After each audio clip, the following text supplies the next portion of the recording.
There is one man who gained worldwide prominence without even knowing about it. He rose up against his government for peaceful protests and democracy. Unfortunately, nobody even knows if he's still alive. His name is Unknown Rebel or Tank Man.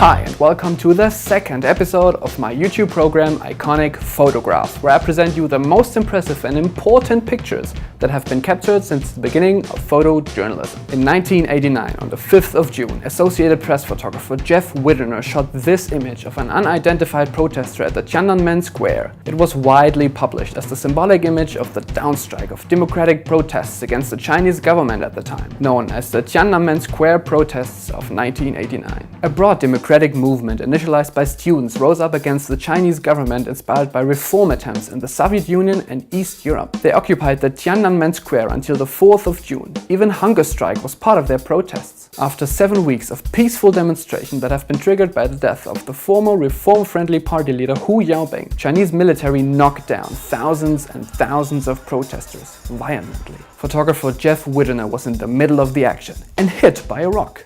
He suffered a severe concussion and a broken camera, which probably saved his life, but he didn't withdraw and got a new one. On the 5th of June, he observed the events from the 6th floor of a nearby hotel and noticed this man with 2 grocery bags that ruined the composition of his photo. He waited until the man disappeared so he can get a clear shot of the tanks. But later to be entitled Tank Man did not retreat. Just imagine how brave one must be to be facing primed tanks and not even putting your groceries down before. I'd love to know what he had in mind, where he came from, or what happened to him. Later that day, Widener smuggled the exposed film in his pants out of the hotel and to the Associated Press office. Since the Chinese government tried to destroy any evidence of the violence of the recent events, they were mostly successful. Only 3 other photographers were able to smuggle their evidence out into the world. One of them for photo agency Reuters, but they didn't recognize the importance of the exposure.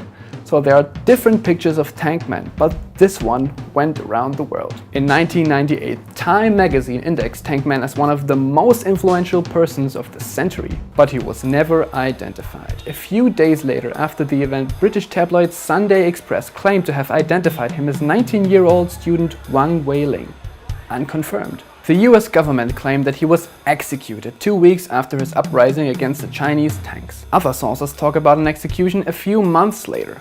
Until today, the Chinese government denies his death. Photographer Jeff Widener once said in an interview with the German newspaper Süddeutsche, "I used to be Charlie Brown. A lot of things I attempted went wrong, but right at the moment I pressed the shutter and did the right thing." For me, Tank Man is like the unknown soldier. He symbolizes everybody who stood up against depression and believed in fundamental human rights. Do you think you had the courage to stand against government tanks? What was the bravest thing you did to fight for your beliefs? Tell me your thoughts in the comment section. Also, write down what you think of my channel. Thanks for watching, and always remember, bring your camera, because it can capture even the shortest moment for a lifetime.